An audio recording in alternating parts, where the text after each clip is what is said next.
some respect. Do you guys ever like wake up in the morning and you look at yourself in the mirror and you just go, "The fuck happened to me?" I don't look in the mirror. You used to be okay, really? No, sometimes I can't. Oh, you're just so ashamed. Like I don't look at myself when I brush my teeth. What the fuck? That's do you weird. do? Yeah, no, I just kind of look into the corner. Like all the kids like called me weird today, but that's like a weird thing to do. Are you serious? You can't look at yourself brush your teeth. It's not that you can't, you just don't? Or is it that you can't? I don't know. Sometimes I don't like. Wait, hold on. So you brush your teeth, and you don't look in the mirror? Yes. Well, what the hell's wrong with you? It's fucking Especially if I weird. don't have a shirt on. Sometimes I'm not happy. I'm never happy. You know what I'm saying? I hate myself. So then instead of addressing it, I ignore it.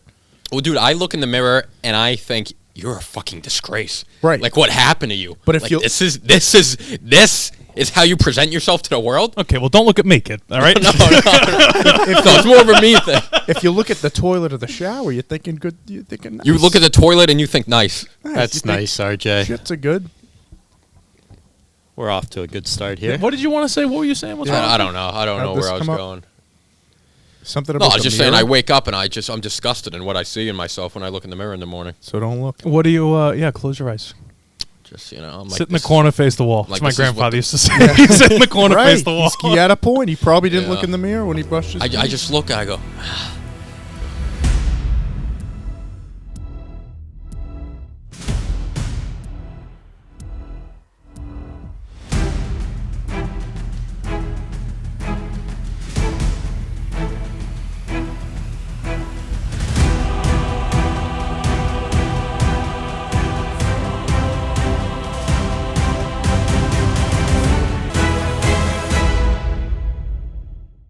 Well, welcome to the Movie Mob Podcast, episode, what is this, 19? 19. Yeah, it's let a me weird put it- number. I like that number. Crazy. We're almost at 20.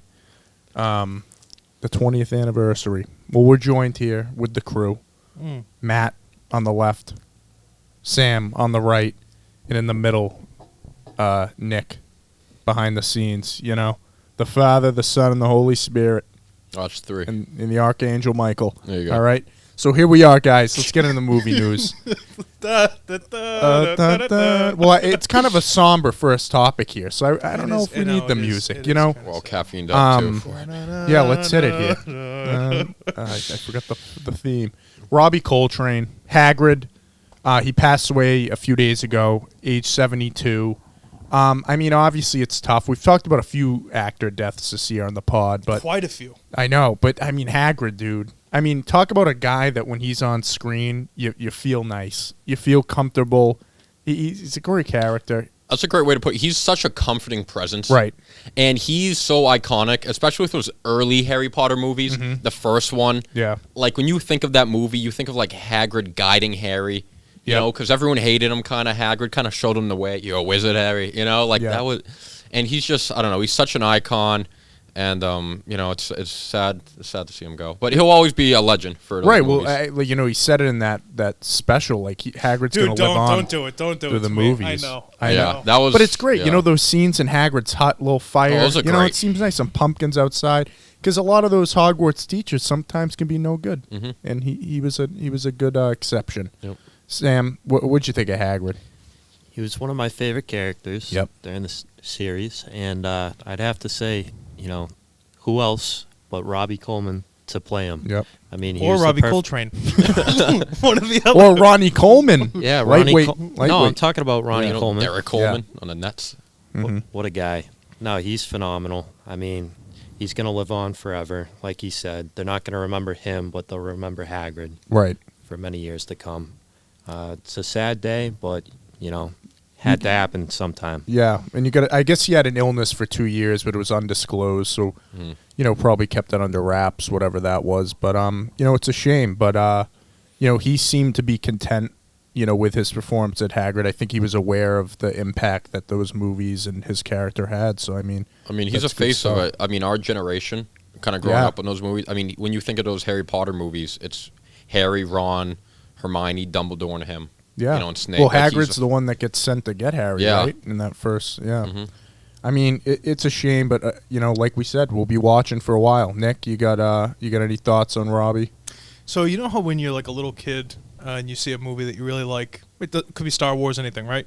and then you want to dress up like that character for Halloween. I did not go as Hagrid or anything like that. But just if you were to compare your life to characters from Harry Potter as a franchise, growing up, I always wanted to be like a Dumbledore. Like I always wanted to be like the kind of the not all powerful necessarily, but just kind of like the wise one, the guy elder at the top, whatever. And like as I get older, I relate so much more to Hagrid. Yeah. Someone that people like. I always get the phone call when people want to complain about their lives or whatever. He has no judgment toward anybody else. Right. Such a big brother. Like you just want to hug the guy. Yeah. It's sad. And then they want to go. It's like actually sad. Then they want to go kill his bird. And he was like so compassionate, so caring about all things, just just as a character. And I think Robbie Coltrane did a great job. I think he was I can't imagine anybody else playing Hagrid. Oh yeah, 100%. And here's an interesting thing. I don't know how much you know about this from the movie making standpoint. Robbie Coltrane's like 5'2", 5'3", something like that. Oh, really? And Hagrid was like 7'5". Yeah. Big dude. So a lot of those shots, especially in the first movie, very first movie, they did have a stand-in. And when he first comes into the Dursleys, when they go into that cave or whatever? Yeah, the place in the lighthouse thing, Yeah. There is a guy. I could probably pull up a screenshot at some point. But there's a guy who's like not Hagrid. Yeah. Who like in some shots you see the face and you're like, that's not Robbie Coltrane. Right. Yeah. So very, very interesting way that the forced perspective thing and a lot of green screening and stuff like that because he was very short. Yeah, mean, one of the scenes that kills me with him always is Deathly Hallows Part 2 when Harry goes into the forest and they got Hagrid chained up and he's like, Harry, what are you doing? Like you can just see that like emotion and stuff on him. Like how much he cares for him. See, I like the end of the first movie when he holds back the tears and he hugs him when they're getting on the train to go back home or whatever. He goes, "Yep, all right, yep." Yeah, and it's and it's like I like real shit. I like real moments. I think that's why everybody likes Harry Potter because it is so crazy, outlandish. And then there's those the people are real. Yeah, and it's just so brilliantly done. No, he's such a ride or die for Harry too. Yeah, that's why you love him. He really is the definition of like a ride or die. It's crazy, bro. Till the end, man. Well, we're gonna miss him, but we'll keep watching those movies. We'll remember him in spirit. So let's get on to the rest of these news topics here. What do we got? We got The Naked Gun reboot starring Liam Neeson.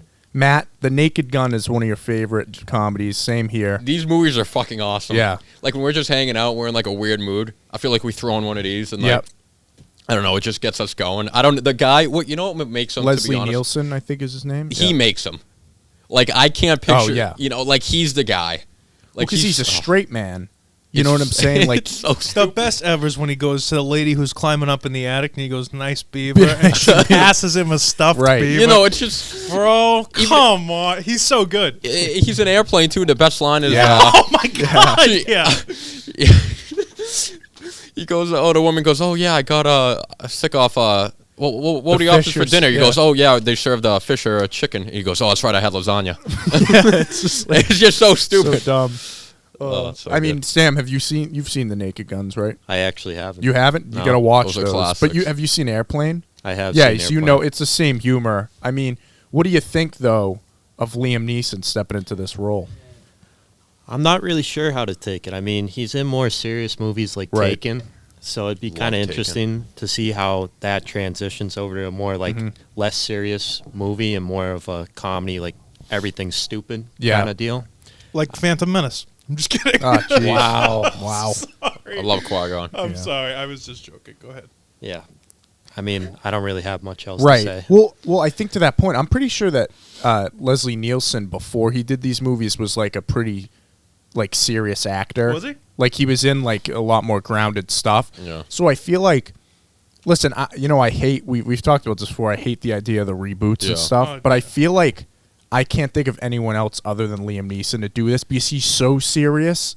I feel like he might be able to pull it off. I actually agree. Like, if they are going to do a reboot of this, which they're doing, I think he's a really good choice. And he can be, like, kind of funny sometimes. Like that scene in Ted 2. Yeah, like, and you're right, he's so serious and he kind of, like, can be that funny. So if they are going to do it, I think Liam Neeson's a good choice. And, I love Liam Neeson. And, like, obviously, I feel like the last, like, 5 or 10 years or so, Like, I feel like he's kind of getting disrespected because he's, just getting the bag and doing all these shit movies.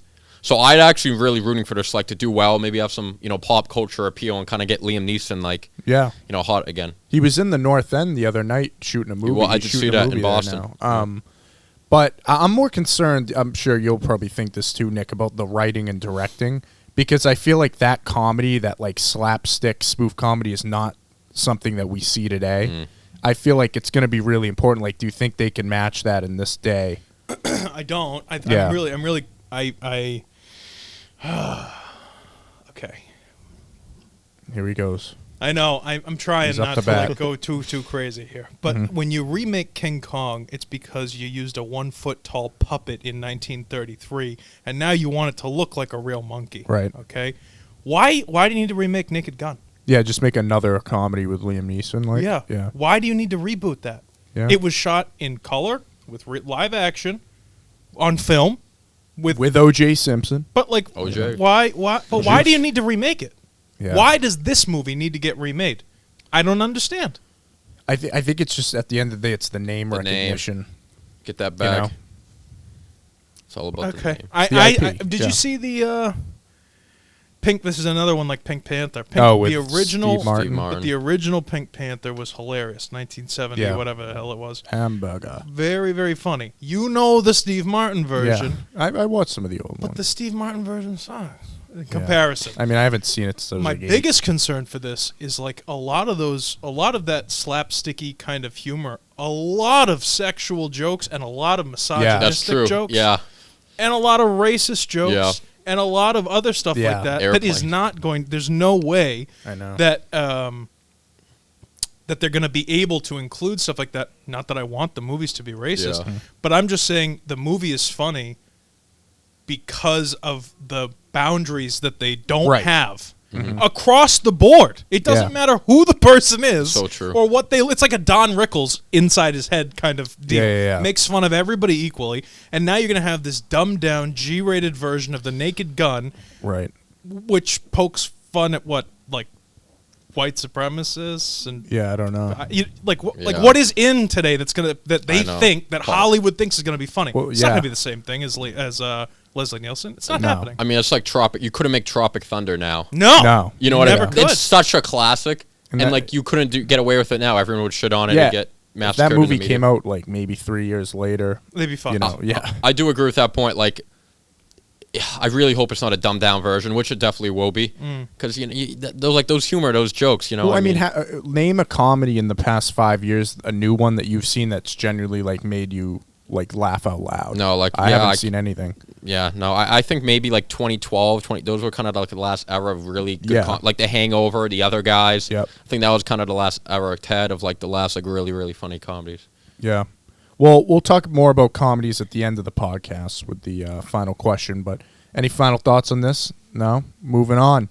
It's the next one. Gangs in New York, the Martin Scorsese movie starring Daniel Day-Lewis, Leo, and who's Cameron Diaz? Cameron Diaz. Yeah, Cameron Diaz. Bad teacher.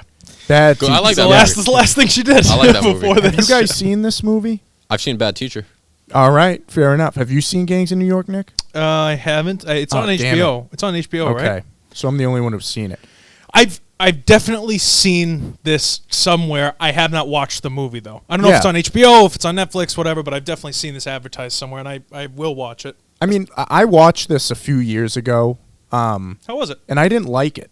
Okay. Now, this is probably this is very early on, so like my knowledge of films and stuff wasn't as good as it is today. But is this young Leo and he's up on the roof at one point? I don't even remember. Liam Neeson's actually in this too.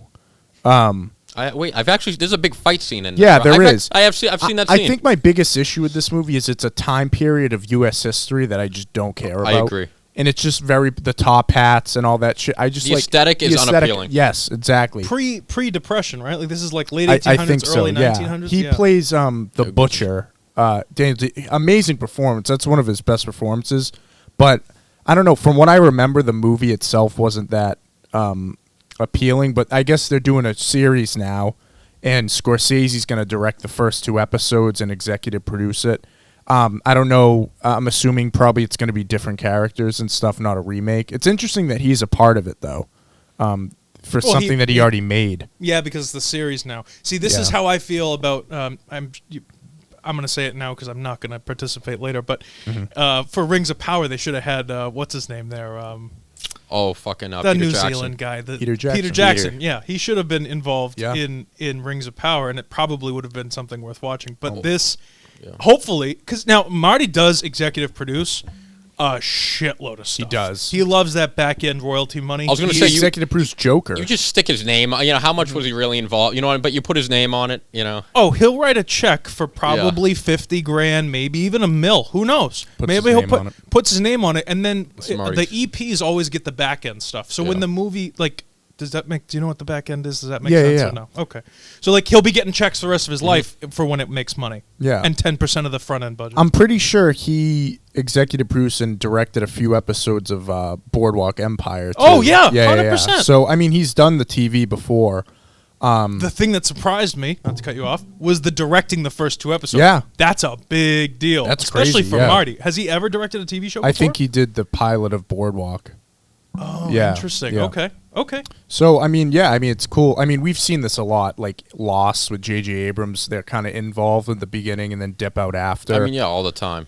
But it gets it off to a good foot. I mean, listen, we'll see what happens. When I see a trailer, I'll judge it. And, sure. That's it. Next one.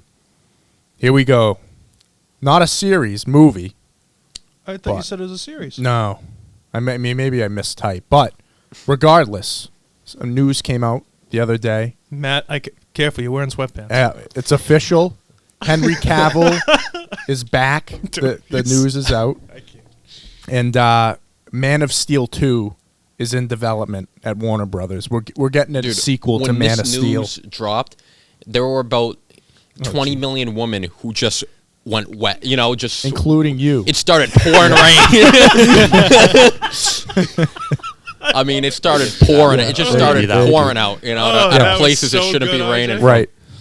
No, I mean, dude, this is great news. Yep. I give credit to The Rock for really pulling the bring back Henry. Yep. It was the quote you had. He's been on the sideline for too long. Bring him back. He likes playing the character. He's perfect for the character. I mean, what's going to bring in? DC wants the money. What's going to make more money than The Rock and Superman together?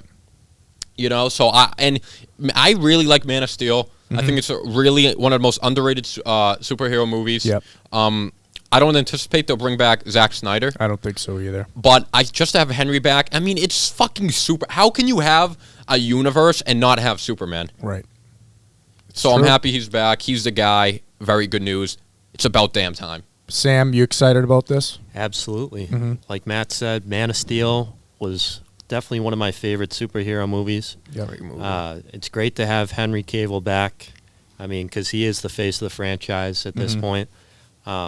So hopefully they can bring in a good director, and hopefully they can make this right, and hopefully bring back DC to what they said they were going to do, and bring it up to here with Marvel. But only if they can do this right. You know what I mean? got to get Superman right, They have to. I mean, he's the face. When you hear the name superhero, it's Superman. Those two are like equals. I totally agree. And I think to the point of Zack Snyder, I probably an under 5% chance they bring him back. I think if I had to guess, with the Flash movie coming out, I'm gonna guess it's probably gonna be like a soft reboot, where like agree. It's part of the other movies, but they don't really address it type of thing, where he's kind of a little more happy and more positive Superman, which I'm fine with. America needs a little positive, you know what I mean? Right. I mean, they have a good group of actors. They have Henry Cavill, Gal Gadot, say what you want about her as an actress, but I think she's very much looks like Wonder Woman. She has that good on-screen presence. Jason Momoa, I think, is perfect as Aquaman. I like Cyborg. It's really just flashy. Kind of got to change. Even Amy Adams is Lois Lane. Yeah, no, I think they got a good. They just need a good script and a good Yeah, and then you got Ben Affleck, who is playing Batman one week. He's not playing the next week. Who knows? I'm just. I can't remember what you guys said. Who do you like better as Batman? Ben Affleck or Pattinson? Yeah. best? I like Pattinson better as Batman, and I like Affleck better as Bruce Wayne. I didn't think that Robert Pattinson would make a good Batman, but then after seeing what I saw from that last movie, I was like, he was. Did you end up watching it? I haven't watched it. Oh. He was as Batman. Yeah, he's my favorite in the suit Batman. Okay, he's just a fucking psycho Pattinson, and I love it. But he's not. He's not your favorite Bruce Wayne. No, I think he might be the worst Bruce Wayne. Oh wow! But no, that's not because that's not he's a bad not thing. Bruce Wayne yet. Yeah, I think that's the thing. And that's not even a bad. That's just like that's more of a tribute to like how good Christian Bale and Ben Affleck were as Bruce Wayne. Because Christian Bale's a dope ass Bruce Wayne. No, he's the best Bruce Wayne. I love Affleck because it's a different Batman. He's like grizzled. Yeah, he's like been doing it for 20 years and he just wants to kill people, which a lot of people took issue with. Yeah, but I don't give a shit. I think it's a cool different take on Batman. I think Affleck was perfect for that. No, he was and Pattinson's the direct opposite. He's literally just starting as Batman. Yeah, and it's Detective Batman, you know, it's kinda he's a psycho. It's Sam, who you like? Who's your favorite Batman? So favorite Batman would probably have to be, I'd say Pattinson as well. Just because of the way that he's portrayed in that movie. Mm-hmm. I like the dark aspect to it. I like how he's got nothing to lose. Like he just wants to go out and just fucking kill people. Right. Like, you know what I mean? Like, he doesn't give a shit. He's not like, I'm going to save this person just because, you know, killing someone is bad. He's like, if I don't get the answers that I'm looking for, you're fucking dead. Yeah. He's and very I raw. love that. Yeah. And he's not holding anything back compared to the other Batmans. Like, they're like, oh, I can't kill Joker just because, you know, I need to keep him alive. It's against my morals. This Batman, hopefully in the next movie as well, just fucking no holds bars, just fucking goes on a rampage. Yeah. I mean, Nick, when you get a chance to watch the Batman, we got other news that came out with that was that the Penguin series with Colin Farrell's moving forward. That I want to watch, yeah. Yeah. And also the Batman 2 is confirmed. It's happening. They're writing the script right now, so we got that down. All right, the I got reason to stick around a little longer. Yeah. Thank you. But let's get into these discussion topics.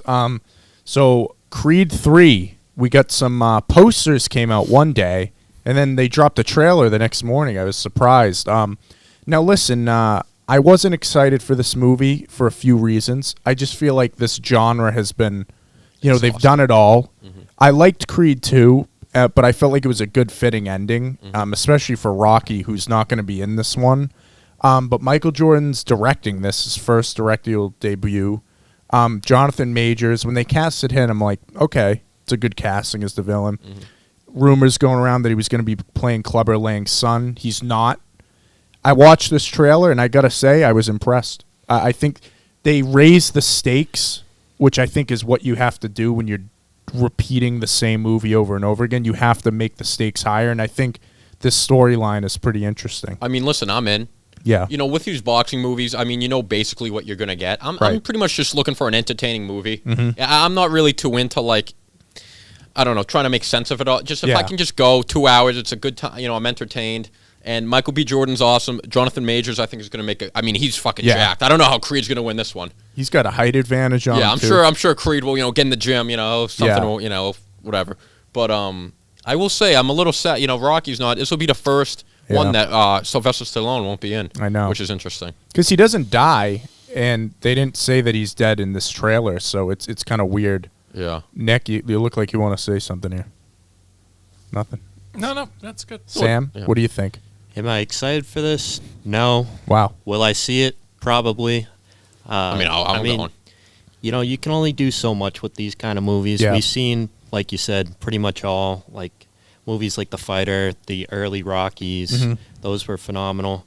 But, I feel like they're just dragging this on just because you need something to, like, put out there. And I feel like Michael B. Jordan just wants to put his name out there again because when was the last time we heard of him, like, in a big movie? Creed 2. Yeah, Creed 2, yeah. When was that name? When did that come out? 19, maybe 2019. I know when we went to see it. That's 3 years. Yeah. It is 3 years. So, like I said, he just wants to put his name out there. I don't think it's going to live up to the first two movies for sure because it is the third. Did you watch the trailer? You haven't seen the trailer, right? I haven't seen the trailer. I've seen it on mute. It looks pretty good. Did you watch the trailer, Nick? I did. I was impressed by the trailer. I got to say. Yeah, me too. Yeah. I just feel like it could be misleading, that's all. I don't want to watch I don't want it to be about where they lost me? Yeah. When you spend 18 years of your life in a jail cell. Well, see, here's the thing, though, is I feel like, but I feel like that's raising the stakes. So in the trailer, basically, Jonathan Majors was like a childhood friend of him, and something happened. They don't really say, and he went to jail. So he's been in jail for 18 years. Maybe he took the fall for something. Yes, that's what I think they're doing, and now he has a vendetta against him. And then maybe at the end they'll fight, and then they'll make friends at the end. Right, but at least it's a personal stake. Oh, wow, it's like you've already seen it. Right. But I want to see how they get there. For me, with this movie, we know they're going to fight. What I need is a good reason for them to fight. That's all I need. Listen, I'm just hoping they don't include, like, that everyone, I'll say, that everyone else sucks. Yeah. Because of we got to see. We won't know. You know what I mean, though? Yeah, because the trailer looked good, but it could be very misleading. Right. We'll see. That's all I'm saying. I know that Ryan Coogler isn't involved. He did the story. He wrote the story. He's just not directing it. So I mean, listen, give me a good training montage. Yeah. Okay, give me some cool like training songs. Give me jumping around at the top of the steps in Pennsylvania. Give me Tessa Thompson. You know, a lot of her screen time for her, and give me a good fight. That's all I need. Yeah. HBO pay-per-view. Yeah. Right? Do you want to add anything else, or are you good? There's a bunch of boxers and stuff in it, though. I saw. Oh, that's cool. But yeah, I don't know. I'm excited. This trailer made me excited for it because I wasn't. Really I'll tell you, it's a really good-looking movie. Yeah, that's a great trailer. Well, I'm excited to see. This is Michael B. Jordan's first time directing, so we'll see. He's dating Steve Harvey's daughter. Yes, I don't think they are anymore, are they? Oh, I think they broke up because there was that meme of him on the sidelines, the Lakers game. Yeah, it's a shame. But all right, let's move it on. Don't worry, darling. Here's another review from RJ, 2 weeks in a row. I'll be quick with it. Listen, I said I wasn't shy about my anticipation of this movie. I didn't really want to see it, but you know, I heard bad reviews. I heard a lot of making fun of Harry Styles' performance, and I gotta say, wasn't that bad. Good. Yeah, you know, I went in like I said last week. I went in negative. I didn't know if I could like it, and I wouldn't go as far to say I really liked this movie, but it was fine. I think the biggest issue with it is it's a lot of the stuff we've seen before. It's a lot, like even in Midsommar with Florence Pugh, it's like she goes into this place and she doesn't know what's going on. It's serious, and then all this stuff, and there's a big twist at the end, which is like, oh, okay, we've seen that a lot. Kind of like The Matrix. That's where I'll leave that. But I don't know. It was interesting enough. Like I wasn't bored. You know, basically, what is the movie even about? Do you want me to just spoil it? Or you guys can't give me a tagline without. Yeah. So, all right. So I mean, you can. I'm never going to watch this movie. They're pretty vague at first. I highly doubt I ever take a girl to see this movie. I'm telling you. Yeah, right now. They're very vague at first, but essentially, Florence Pugh and Harry Styles are married, and they're living in this like 50s era themed enclosed space in the desert somewhere. Like the Truman Show? Yeah, but it's not the past. It's the present. Truman Show's not the past. Or the future. Oh, right. That's but you know what I'm saying? Yeah, so they're living in a utopia type environment. Yes. And it's kind of like Chris Pine plays the big, like, he's the leader of it. And then there's this one girl who's kind of like starts to spaz out a little bit and starts like doing these weird things, and she catches on to it, and then she starts uncovering like, oh, this isn't really what it seems, you know? And so they don't know that they're in a dome? No. Interesting. Truman Show style. Yeah. I mean, and that leads into the twist of why they don't know, and it's this whole thing. But, I mean, it's interesting enough. Like, it's worth a watch. You know, I think you might enjoy it. Yeah. It definitely isn't as bad as, you know, people are saying. And Harry Styles, you know, here's the thing with Harry Styles is I don't think he's a bad actor. I just don't think – I think his looks and can only get him so far because I don't think he carries the presence on screen. People were making fun of his, like – he's kind of just seems like he's yelling, you know, but he's very one-dimensional in his performance. He's either sad or he's mad. But he's good-looking. Right, exactly. And a lot of those actors back in the 50s is the same thing, but there's not a lot of layers to his performance. But he's not an actor. He's a singer-songwriter. Right, but he was fine. Like, there wasn't a scene where I was like, oh, my God, like, you know, but I don't know. I'm not mad I saw it. It's on my rankings this year, but I think this is why we all agreed when I said that I liked his performance in Dunkirk, though. Yeah. And everybody was like, because he had like a nothing performance. Yeah. And it's true. But he did good in that small role. Yeah. You know what I mean? So I don't know. I'm glad though that it didn't totally ruin it. No, it wasn't terrible by any means. Cool. But next one. Speaking of terrible, no, I'm kidding. It wasn't a terrible episode. I mean, listen, we had the finale here. Nick's finally relieved. This is the last Rings of Power episode we're reviewing for a while. A lot of reveals. Normal length episode, I'd say, and they basically just threw everything at the wall here. Almost too fast, I think, personally. You know, we'd been complaining this whole time. These episodes were too slow. Not a lot was happening. In this episode, everything happened. What'd you think, Matt? I thought it was fucking garbage. I mean, just being honest, man, I really didn't like the finale. What's the Stranger? The Stranger. I don't like him. Yep. The Halflings. Yep. I don't like them. Papa might be going. Papa's dead. Yeah. Papa got fucking stabbed. Yeah. The only one I liked. The only halfling I liked. He's dead. Yep. These guys, the weird, whatever the fuck they're called. I didn't watch the show. Yeah, I know. Yeah. Halfling. These guys, the demon-looking ones. Yes. They end up being Sauron nothing. worshippers. Yeah. They died too. They end up being nothings. This guy, he ended up being. Halbrand. You're telling me he's Sauron? Yeah. He's the Great Eye. He fucking sucks. No one likes him. And I'm not saying you're supposed to root for him. You called it, right? I did. Okay, good. But I think he's kind of a lame, I think he's kind of a pussy. Right. I don't like him at all. I mean, it was the fucking finale. You didn't have Bronwyn. All right? Yeah. You didn't, I mean, really. You didn't have a Rondeer. You didn't ever. I forgot. You didn't have that, Durin. Yeah. I mean, the three best characters? You didn't have the fucking Galadriel? finale. Yeah, Galadriel and Elrond. Yeah. What's with the girl in the boat in the middle of the water? Yeah.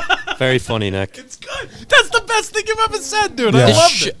This show sucks. Yeah, I mean, I'm not going to disagree with you. I think Sam and I enjoyed it a little more than you did. Just on the sole fact that we actually got stuff revealed. You know what I'm saying? I think that because the whole time you're like, what's going on here? I mean, it was 8 episodes. I think I really enjoyed 2 of them. Yeah, I'd agree with you. In my opinion, I say they went 2 for 8. Thankfully, it wasn't that expensive. It was only 53 million episodes. Right. Sam, what'd you think? So I'm a little bit happier than Matt. I know Matt's very disappointed. Well, I'm also just a negative person, so keep Sure. that, you know. We know. But anyways, I was satisfied with this episode. Like RJ said, you know, a lot of reveals this episode. The Stranger is, you know, Gandalf. And then Sauron is Halbrand. So a couple big reveals. I like that aspect. But I feel like they definitely could have done a lot more. They should have shown this on earlier throughout the series instead of just building it up and just kind of throwing everything at you in one kind of just sped up episode. But they also didn't include, like Matt said, a lot of the characters that were key to this build-up, like Arondir, Bronwyn. 3 best characters. Durin. I mean, I wanted to see stuff with the fucking dwarves, man. I wanted to see them down in the mine, like mining the ore. Moria. And, what is it, Balrog? Yeah, the Balrog. That nothing even was addressed. There's a fucking picture on the episode, like when you hit play. Yes, of the there's Balrog. a fucking picture of him, right. and they don't even include him in the final episode. Yeah, that was. That's interesting. That's a good fucking, point. You know, just leaving you blue-balled for Christ's sake. Yeah, and I mean, it didn't really end on a cliffhanger, stupid cliffhanger we thought it would, but I don't know. Like you said, like it's just like the rings. The show's called The Rings of Power, and the rings got forged in 30 seconds. Yeah, you know what I'm saying? And all because Halbrand is like suddenly this like. They didn't set it up at all that he like knew how to like forge all these things. He's telling Celebrimbor is supposed to be this master like guy, like this is how you do it, and then he's like, oh really? And it's just like they really slapped you over the head with this Sauron thing, and then we still don't know exactly who the stranger is, but they call him an Istar, and I looked it up. It's wizard. Yeah.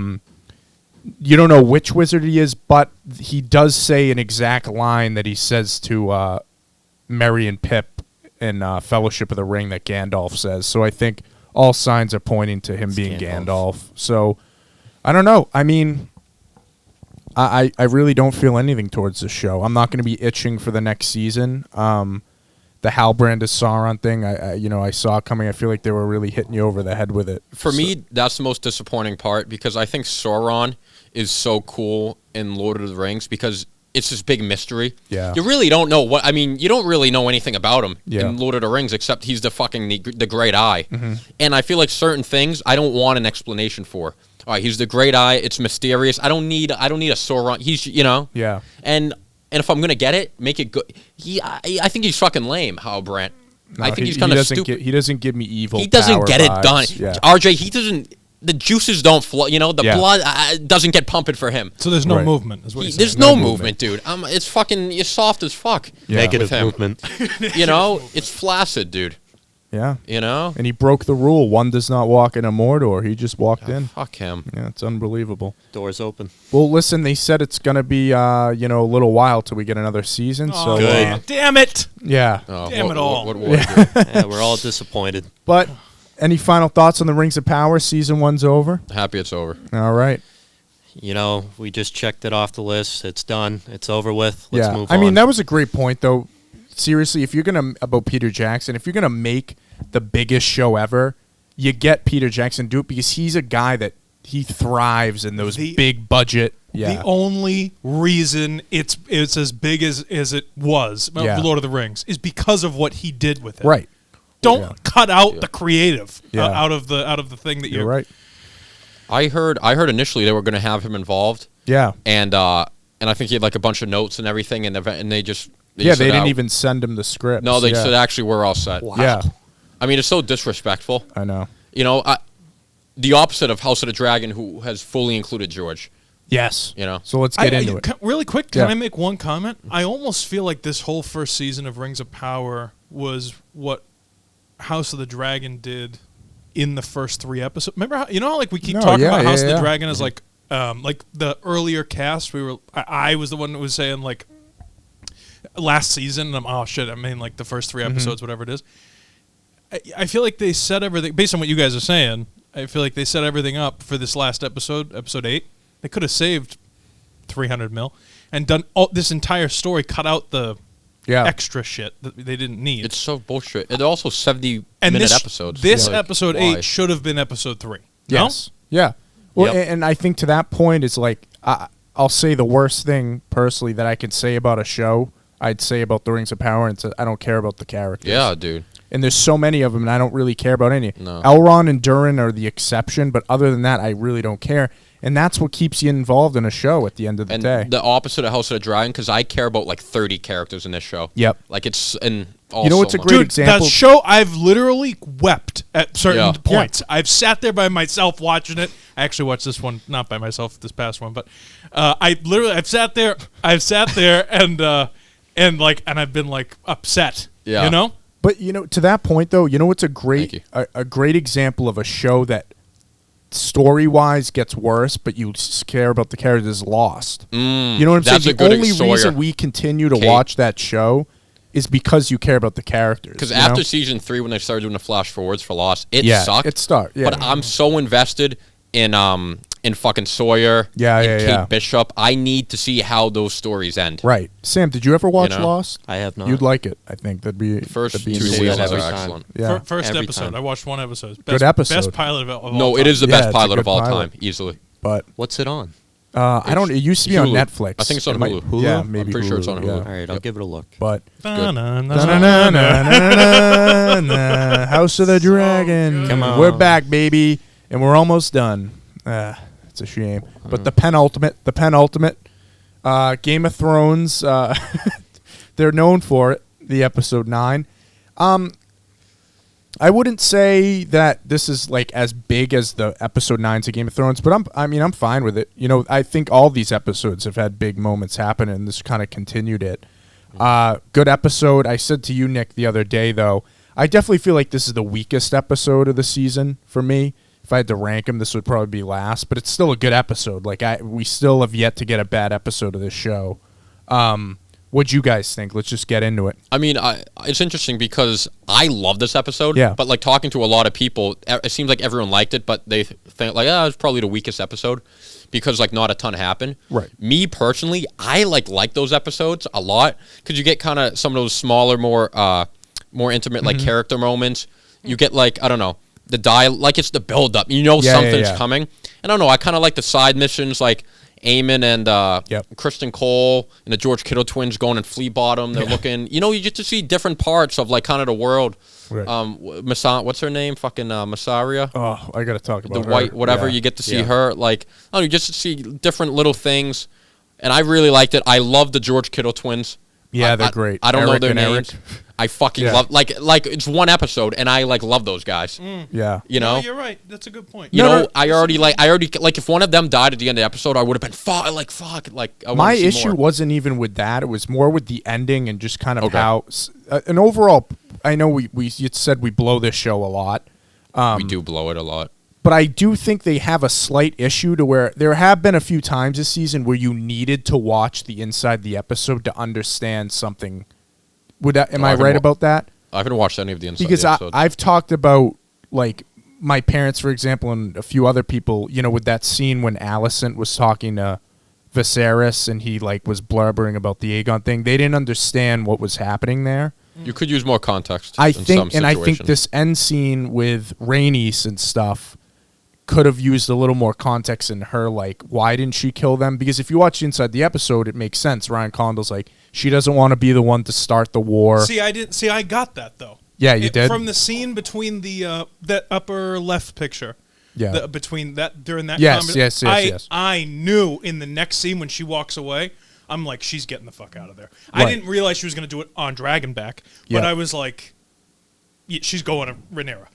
Because there is, and the only reason I felt that way is the same theme that I've said since the beginning of the show, and I think it's the reason I care about it so much. And Sam, I want to hear, because I actually have a very different opinion, I think, of this show than you guys, but Okay. of this episode. But it's family.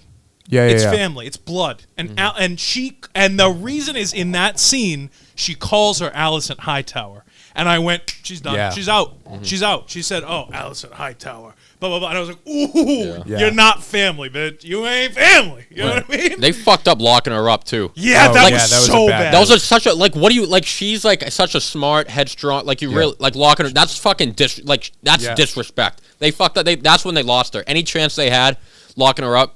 That was it Gone. for her support. Sam, what'd you That was a think? stupid move. So like you guys have touched on already, you know, it wasn't that like wow of an episode. Like it was a solid episode, but like there was a whole lot of nothing. I'd say like nothing major that happened. Like you said, one of the big parts was when Rhaenys got the dragon and just stood in front of everyone and was just like, "I'm leaving." I was like, "Say but Dracarys, here's come a on." message for you. And going back to this, when they said this like an episode or two ago at the dinner scene, beware the beast beneath the floors. Right. There's the beast. Yeah. So I thought that was pretty cool. What else should I say? Aegon's a fucking. He Well, sucks. let's talk about him because we talked about that actor change, and I will say I liked this performance a lot in this episode. I liked him in the role, and he reminded me a lot. He gives me well, you haven't seen Gladiator, but he gives me Joaquin Phoenix and Yes. Gladiator vibes. Yeah, So yeah. good. And I So feel good. like he's going to be really good probably in season 2 once He's he just gets a in there. scumbag, dude. Mhm. You know, Yeah. and he like knows it too, and like he just doesn't care. But he also doesn't want the throne, which is an interesting fold for Yeah, that. he could care less. He just wants to do douchebag things and Right. just drink and shit. Go. No, go. You good? Go ahead. Oh, cool. Yeah. Okay. So there were. I did not like. What's his name? The kid, the actor switch. You were just talking about. Aegon. Aegon. So I in the episode before. Yes. I was not a fan of Aegon, Yeah, agreed. and it's unfortunate. So like the episode as a whole, this episode as a whole, I wasn't a fan of the episode. I agree with you. You need a little bit of a lull to have a build up, and this show has been just an orgasm after orgasm. Yeah. I get nervous because if the next episode, if they don't have something absolutely balls out, crazy, amazing happen, it was a waste of an episode. So like I said to you, I feel like they could have condensed this entire thing down into the first half of episode 9 and then use the rest of it to kind of maybe show Rhaenyra. She wasn't even in the episode. Like Rhaenyra Daemon.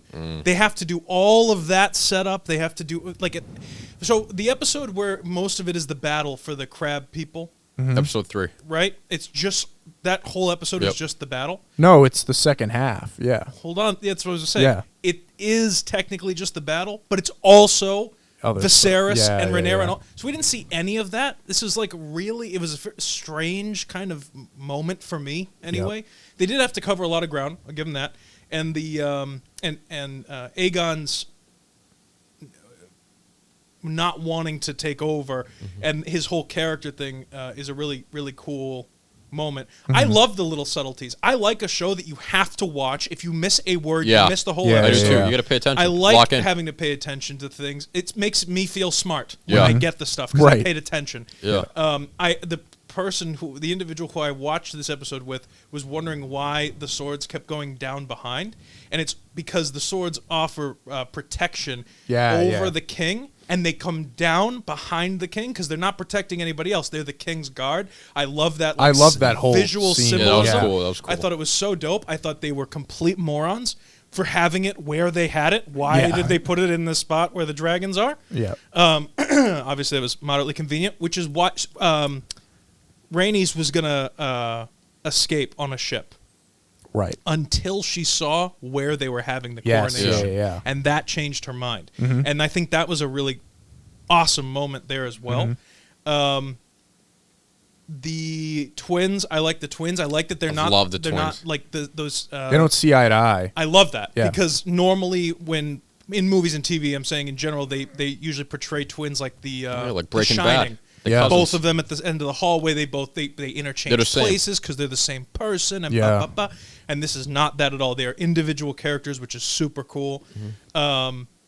My favorite line is when Alicent says to Aegon, she goes, "You imbecile." Yeah, It's yeah, like, I love that. I thought that was so good. And I also loved that no one listens to Otto still. I know. Yeah, It is he's funny. Close the doors. disregarded. Nothing. Close the door. No one even responds. Dude, There's Otto's just nothing. scheming, dude. Yeah. You He's got so something? bad. I do. Scheming. So going back to what I was saying earlier, another part that I really liked this episode was when they were meeting, like, the heads were all meeting at the table, and the commander, Shit. he steps Oh, down. Westerling. Yeah, he steps down. He's He's like, my I don't, He's awesome. I don't listen to nobody unless it's the king, and then just walks out. Dude, he's one of the last, like, honorable men. You know what I mean? Like, I will say love this him. season, we brought it up a few times, and I have to think it's somehow on purpose. There's a lot of mirroring things between season 1 of Thrones. Oh, dude. You mentioned Barristan the Selmy. Arya. Barristan. I mean, that's exactly Yep. like what happened with him. He's the exact same, pretty much character. And this felt like when Joffrey took over and, like, everyone, Yeah. they were killing all the Stark guards and, like, when they lock Rhaenys in. There's a lot of parallels. It's literally the exact comparison. Like, everyone just goes along with it because Yeah. like they don't want to get killed. And then, like, an honorable man Yeah. who's like served the king. He goes, I can't Right. stand for this shit. I have to leave. I mean, they're both old guys with beard. You know what I mean? How much of a cuck is Christian Cole? He's- no. Part B, how much of a cuck is he? And part B, how annoyed are you that he turned out that way? Because I was No, I we like liked him. so gunning for I his like him. character. I know. The first 4 before he killed the guy at the wedding, Joffrey. I like Kristen Cole. Now he's my least favorite character. I hope he has the sucks. worst death. He sucks. Yep. He's Just the the worst. audacity, like, to pull the sword on the commander of the Yeah, and he King's fucking Guard, kills too. the old guy. Like, just, It's so childish. Yeah. There's so much like such a huge sense of immaturity Yeah. and pettiness and like Very dude, petty. listen, life sucks, okay? Even right now in 2022 in the real world, life kind of sucks. And it's the way that we respond with. respond to it and navigate through that and develop and create our own happiness that like that, not to get all philosophical here, I'm saying, Yeah, that's good, that's but like good. but the way that we respond to the shit around Yeah. us that determines how happy or not happy we're going to be. And then you go back before indoor plumbing and imagine how shit life was back then. Right. How is it humanly possible that like you can be this upset for this long because you had sex? I know, let it go, Yeah. man. I mean, how the hell is he still a member of the Kingsguard? He's killed murdered 2 people people in front of a bunch of people. Because Alicent won't get rid of him and she's Yeah. the queen. That's why. Now they did kind of are they have something between them because I they think did he's have that a one cuck. line. He won't Yeah. do anything with her, but Yeah. he is right there, like protecting He's a her. simp. He's Yeah. it's so bad. It's so bad. It's so unfortunate. And I was hoping in the earlier episodes when he first comes around, I was really hoping that him and Rhaenyra were going to get together. I thought that's how it was going to go. No, when they like got together that one scene, I was like, yeah, that's fine. Dude, that was like one of the best. Nice. Like, I loved that episode because it showed the difference between like porn, right? Like just fucking versus like love. I thought that it was very natural. I loved it. It was so good. It was like tastefully shot. I want to get on Dragonback myself. Let me tell you, I would go crazy on that. And now he's a fucking. But I love the head of the Kingsguard. I think he's amazing. Oh, Westerling's great. Yeah. I wanted to circle back though on the Aegon thing and that scene with up there, the picture on the right. You imbecile. Because we were talking about. Yeah, I actually heard this on the Nerd Soup review. Great podcast, the Nerd Soup podcast. They were talking about how it would have been nice to show Viserys's neglection of these kids. Because we never have a scene really with them. Yeah. Other than that main one when he's asking them who, the whole thing with the eye. But we never see him talking to Aegon, and I feel like that's his firstborn son. Like, it would have been nice to have a scene. Yeah, but I think he's very devoted, and I feel... I'm not trying to just play devil's advocate here. I'm serious. I get where you're coming from. I feel like, do you really need more episodes of him just ignoring his other kids? Well, I don't need an episode. I just need a scene. So I think it was kind of somewhat evident because of, like, how... Okay... The strong boys, right? When that kid makes a toast, Viserys looks at him and is like, "Nice job, good show, my boy." You know, whatever he says, right? The other kids make it. He says nothing. Yeah. He never even acknowledges them. It's like it's so blatantly obvious. I'm sure he loves all of his kids. That's not the issue. He's determined to have his point made. Yep. He's made a decision. He's very true to his word and loyal. He is. And he needs to make sure. I think he's more concerned, or was more concerned, I should say, about the safety of his daughter and making sure that, like, he's the guy who made the decision and he's going to fucking stand by it. And that's that. That's it. He's always cared about Rhaenyra the most. I mean, he calls her his only child. I mean, because he loved his first wife, Emma, whatever her name is. Like, he generally loved her. He had Rhaenyra out of love. This was more of a kind of, next wife. And when he had, like, his two sons here, like, he was kind of sick, old. You know what I mean? It's not the same. No, so. I mean, I agree. Yeah, I guess to your point, the fact that we didn't get any scenes with them together says all that you need. Yeah. Kind of about that. And but like, so he would rather look at the bastard grandson, right, and tell him good job, as opposed to try and like. That's a good point. I don't know. I think I don't know. I don't know. It's very interesting, the parenting skills of Rhaenyra and Laenor, prior to him leaving, and seeing the way that the strong, those characters kind of developed, and then seeing the juxtaposition of what? Nothing. Say it. No. Say it. No, go. No, say it. I'll say it after. I'll cut this part out. Say it. I'll say it. No, just go. I saw it. I saw it from a mile away. He started laughing. Good line. Okay. Seeing the juxtaposition between Laenor and Rhaenyra's like parenting skills, and then seeing the way that Alicent basically probably had to raise those kids on her own because like that's the king's kids, right? The boys, and just lets them kind of run wild. And she does whatever. They're mommy's boys. Like, they just run around and do whatever the hell they want. So, I don't know. I just, they're like the rich kids that like, cry over the wrong color beds on their 16th birthday kind of deal, you know? Rich boy problems, Really? And then it's like, oh, and daddy doesn't love me and all this other shit. It just goes right with the character, in my opinion. I think it's perfect. And I love that Rhaenys stuck by her cousin and by Agreed. her. It's so true to the story. There was no fucking anyone over. Family. I love her. Yep. Seriously. Vin Diesel. Blood over everything. Dude, it was like the biggest insult, and there's been a lot of like shit thrown around in this show. Yeah. It was the biggest insult ever, in my opinion, when she sat there and called her Alicent Hightower. Like, you are not related to me. And my cousin's dead now. You're nothing. Get off the throne, bitch. Yeah. Talk about that Creole chick. Yeah, she's not an oath breaker. You said you wanted to mention her.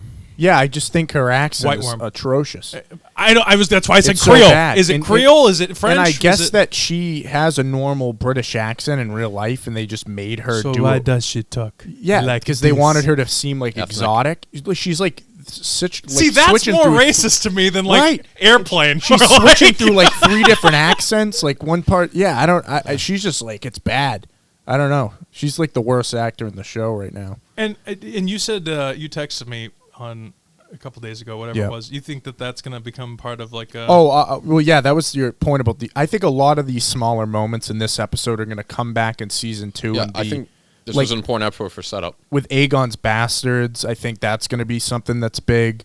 I just think they planted a lot of things that we're going to see later, probably. So, not to give away the end of the next episode that hasn't even come out yet, but like I just want to clarify something. I feel like a million episodes ago, we kind of touched on, and I didn't hear this in Game of Thrones, that Daenerys is the first queen of the Seven Kingdoms. Is Cersei. Cersei is. Cersei's the first. Okay, Cersei's the first one, right? So Rhaenyra's never going to become queen. We know that to be a fact. What I think's going to happen is does she die in the next episode? Like, dude, I'm like nervous. Maybe she's like king or queen, but like her rule is questioned. Something like that. So George R. Martin he's a big history guy, and he takes draws from a lot of real history. And in the Catholic Church, when there was the Pope, and then they had the anti-Pope, where there were 2 popes at the same time. It's a great movie. People who were loyal to the Roman Pope, and then the other one. I think what's going to happen here is you're going to literally have 2, it's like a king and a queen. It's like the War of the Five Kings. Like some people are loyal to Stannis, Joffrey. Right. There's no like definitive. Yeah, and when those popes are looked back in history, it's anti-pope. You know what I'm saying? So she'll be looked at as anti-queen or whatever. That really not one. Yeah. Well, did you see the title for the next episode? Yeah, it's the Black Queen. The right? Black Queen. Yeah. So interesting. A little foreshadowing. Very interesting. I'm very interested to see how Rhaenyra and Daemon respond when they find out like Alicent's trying to usurp the throne. Right. I want to see just Daemon just fucking. So obviously it would have been really tropey or like such a cop out if at the end she did Dracarys them, right? We wouldn't have a show. We would. It'd be over. That's the thing. It would be over. Yeah. Right. So you can, So and it made sense. I knew she wasn't going to do that. I was like, I would be like, dude, talk about ballsy, literally, bro. Everyone causing a problem is right there. Everyone. No, I mean the show would have ended. That's it. Yeah. And by the way, if I'm Rhaenyra, right? I'm just saying, if I'm Daemon, right, or whatever, if Rhaenys comes flying in on a dragon and goes, "Listen, I was standing right in front of everyone who hates you, by the way, and could have killed them all, but I didn't. I wanted to let you know first." I'd kill her right there. I'd be like, "What are you talking about?" I'd be like, "Are you out of your mind?" The way I justify that is, I think she even says it. She respects Alicent as a mother. Sure. And I think that was literally her saying, listen, this is your last chance to retract what you've done today. And if not, this is going to be war. I'm just not going to be the one to pull the trigger and fire the first shot. Last chance. Yeah. Better be off. Yeah. Better keep my seat warm while I'm gone, but when I'm back, hop up. Next time I'm not. Yeah. So that's how I took it. Yeah, that's great. What are you saying, Sam? So good. I got one more thing to add. It's a little smaller scene, so it goes back to what Matt said. Mm-hmm. It's about when Kristen Cole and Aemon were going to the whorehouse. Yes. And he has the little interaction with the whore at the front door. Yes, it reminds me of Daemon. Like, you know how he used to do those little expeditures at the whorehouse? Mm-hmm. Like, that little action was just like, wow, this is Daemon Jr. Yeah, no, really. I like the fact that he's technically not, though. Like, did you see how, scared and nervous he is? Imagine being a 13-year-old boy. That woman had to have been in her 50s. Oh, easily. Right? Easily. And so you have this, little boy, and granted, they're, not judging sex workers or anything. Whatever you got to do, you got to do. But I have a problem with pedophilia. Sorry. Right. She's that weird motherly vibe of oh wow, how you've grown and everything. Lady, what? Yeah. You're disgusting. And it's just the world that they live in, I guess. But it was. I get what you're saying. I feel like Daemon is the actual version, and Aemon is the I wish I was Daemon, but he's not. It's not real. Yeah. You know what I mean? Like Daemon slices the guy's head off in the last episode. No question. No argument first and then let draw your swords. None of that shit. He was like, okay, my wife's okay, done. That's it. Sit down. He can keep his tongue. Done. That's it. Yeah.